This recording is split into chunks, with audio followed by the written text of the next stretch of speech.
Tatalakayin naman natin ngayon ang Pork Barrel Scam Part 6. Ang gardener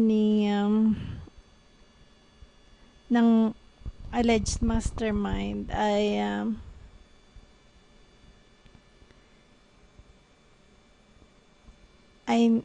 ang pangalan niya ay nakalagay na incorporator sa isang NGO. Andito tayo sa aking blog site, junejourneytolife.blogspot.com. Ito ang quote galing sa Inquirer.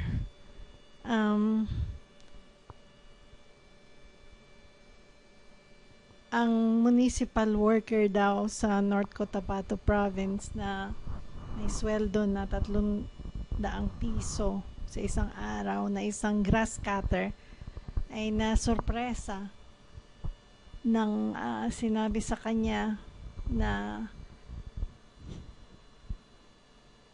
siya ay incorporator sa isang non-government organization o NGO na nalilink sa alleged mastermind ng pork barrel scam. Ang pangalan niya ay si Efren Sidemo. Nakatapos lang siya ng high school at siya ay siya ay isang municipal utility worker sa town ng Magpet sa Kidapawan City. Sa loob ng 18 taon, napag-alaman niya na siya ay incorporator nga ng Saganang Buhay sa Atin Foundation, isa sa mga sinasabi na bogus daw na NGO na link sa controversial na businesswoman. Si Sidemo at 3 pang tao ay tinawagang mag-appear sa National Bureau of Investigation sa September 9 dahil dito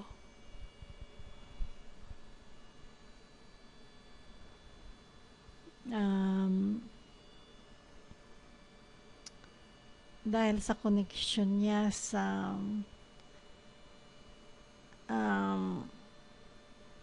alleged na involvement dito sa squandering ng mga mamumunong PDAF o Priority Development Assistance Fund at iba pang scams. Sinasabi niya siya daw ay puzzled at hindi niya alam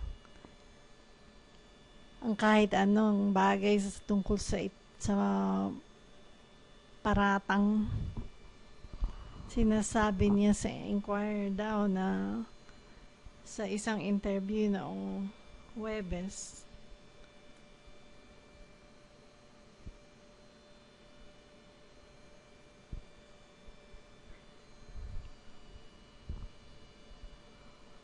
so, nung ako'y bata pa, meron kaming lalaking house help at meron din kaming babaeng maid. At tuwing nakikita ko sila, nagkakaroon ako ng awa sa kanila. Kasi wala silang pinag-aralan at napakahirap nila. Nakatira sila sa aming maliit na lupa.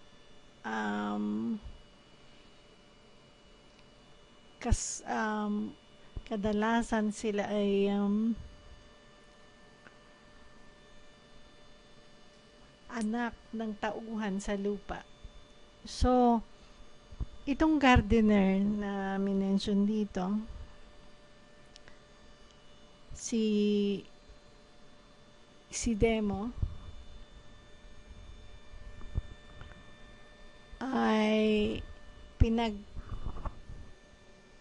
pinapag-appear sa National Bureau of Investigation sa September 9. Ang pangalan niya ay ilista na incorporator sa non-government organization o NGO. Sinabi niya na hindi niya nga alam kung bakit ang pangalan niya ay nandoon. So makikita natin dito na ang mga mahihirap ay open sa pagsasamantala dahil mahirap lang kapit patalim, kumbaga ang kakapit sila sa kahit anong patalim para lang mabuhay. So makikita natin ang paghihirap ng tao hindi biro-biro. Kung ilagay natin ang ating sarili sa kanilang kinalalagyan, makikita natin na hindi natin gugustuhin na maging isang mahirap. At kung hindi naman natin gugustuhin na maging isang mahirap, bakit naman natin sila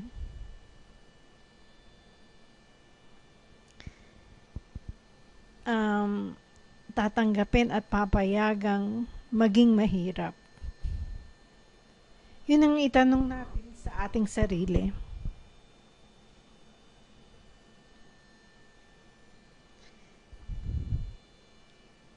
Sabi nga,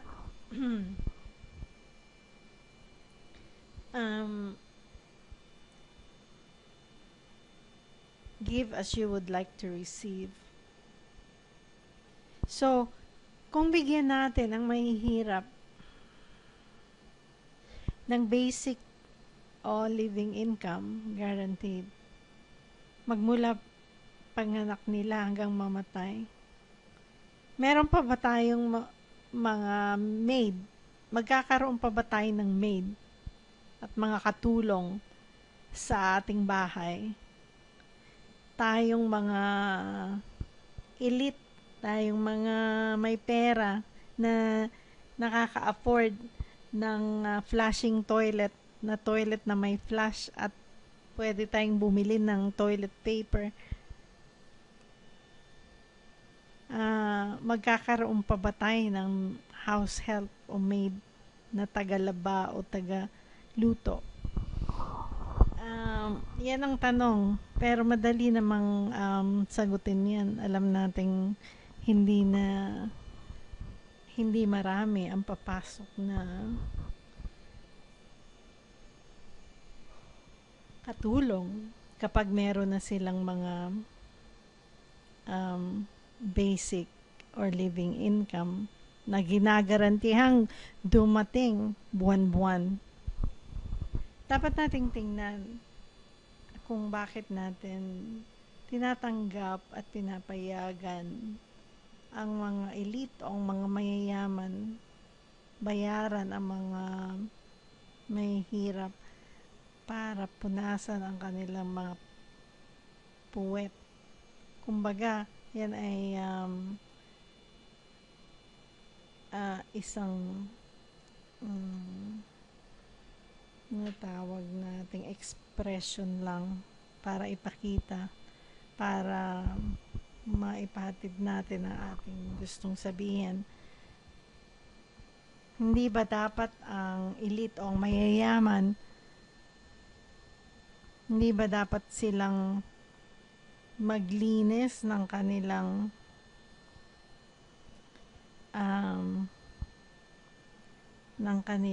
dinumihan?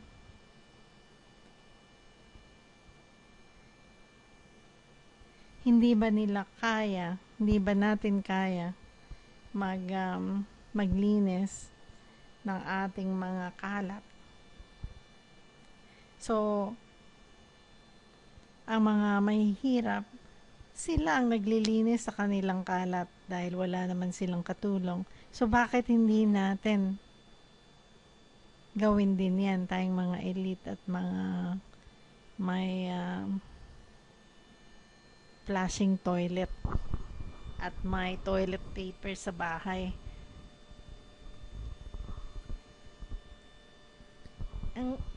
Ito namang kaso natin dito na sinasabi dito sa Newsbeat na ito, bakit ang grass cutter na si Sidemo ay hindi niya alam na incorporator siya ng isang NGO na nalink sa alleged mastermind. Mga tanong na madaling sagutin. At iisa ang sagot. Ngayon, tingnan naman natin ang isang quote galing sa website ng Living Income Guaranteed. Ang sabi nila dito, ang isa sa mga concerns ng mga tao ay kung lahat ay merong living wage, sino na ang gagawa ng mga maruruming bagay na gawain dahil walang gustong gumawa nito. So, sa basic income guaranteed approach,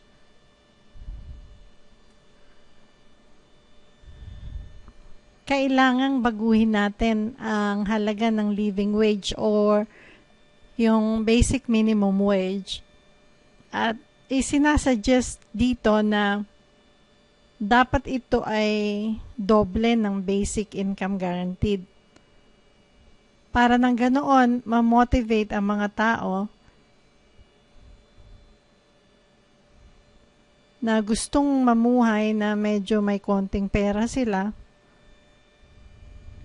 sa bulsa para makapag-surf sila sa internet o makapag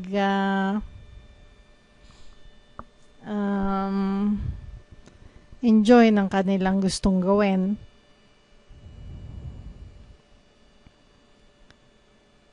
At ma-enjoy din nila ang ang kanilang trabaho, kung ano man trabaho ang gusto nilang gawin, kung gusto ba nilang maging janitor o road worker o gardener o childminder o kahit na ano pa man trabaho.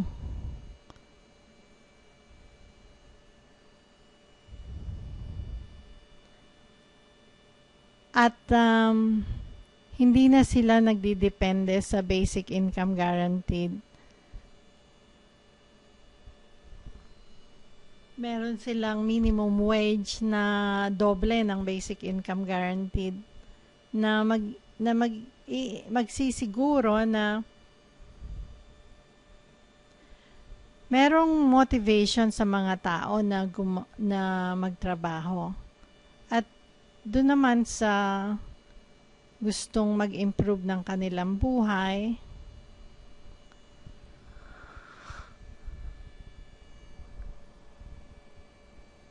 habang ang basic income guaranteed naniniguro na lahat ay merong sapat para magkaroon ng disenteng pamumuhay.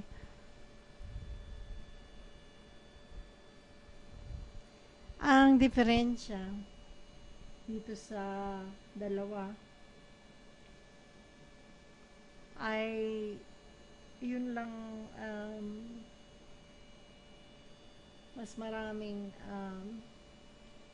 mabibili ang taong nagtatrabaho. At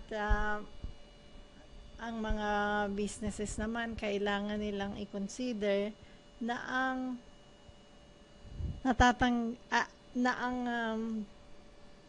binibigay nilang sweldo na galing siyempre sa production nila ay katumbas ng presyo ng produktong ito. So, ang presyo ay magiging base dito sa pagsisiguro na merong ibibigay silang minimum wage at ang mga tao ay kikita ng magandang sweldo magkakaroon ng magandang sweldo. Ito naman ay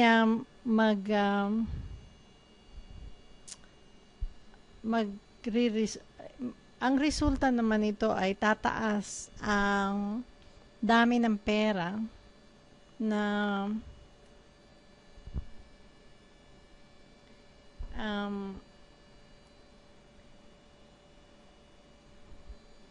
ating pinapa-circulate sa economy dahil bili tayo ng bili pag marami tayong pera. Ang economy naman ay mag-grow, lalago. Ang mga real estate o mga market para sa kotse, lahat ng mga markets na ngayon ay nasa malaking trouble.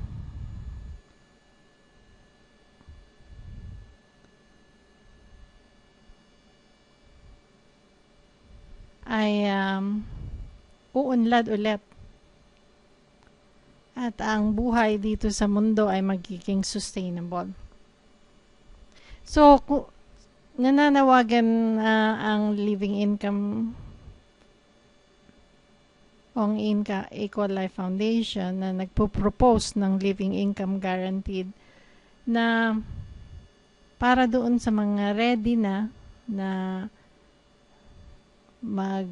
tumingin sa mga issue na sinasabi dito. Tingnan natin kung paano natin i-implement ito sa ating bansa at i-translate natin itong proposal na ito sa ating lengguwahe, sa ating salita, sa Pilipino. Gumawa tayo ng vlogs tungkol dito at maging involved tayo sa political parties. Tingnan natin kung sino ang gugustong mag-embrace sa basic income guaranteed. At kung ayaw naman nila, mag-start tayo ng political party. Dahil ang pagsulong natin ay nasa